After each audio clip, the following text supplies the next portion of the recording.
আপনার অনেক টাকা থাকতে পারে কিন্তু আসলে সুখ নেই। এর কারণ হচ্ছে একটাই, সুখ বলতে আপনি যেটি খুঁজছেন ওইরকমটা কিছু নেই দুনিয়ায়। মানে ব্যাপারটা এরকম যে একটা অন্ধকার ঘরের মধ্যে কালো রঙের বিড়াল দিয়ে বলা হলো এই ঘরে কালো রঙের একটা বিড়াল আছে, তুমি খোঁজো।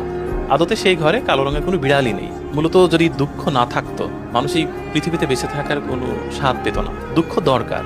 এখন ব্যাপারটা এরকম, দুঃখটাকে সবাই এমনভাবে নেগেটিভ মানে ইয়েতে নিয়েছে যে সবাই মনে করে দুঃখ খুব খারাপ জিনিস। দুঃখ তো খারাপ জিনিস না। একটা সময় ছিল যখন মানুষ বুঝতো যে আমার কিসের কিসের অভাব, তখন মানুষের জীবনটা ছিল অনেক বেশি কালারফুল। এখন মানুষের সব কিছু আছে, তবুও মানুষের দুঃখের সীমারেখা নেই, মানুষের ডিপ্রেশনের শেষ নেই। এর কারণ একটাই, মানুষ স্পেসিফিক জানে না তার আসলে কিসের দুঃখ।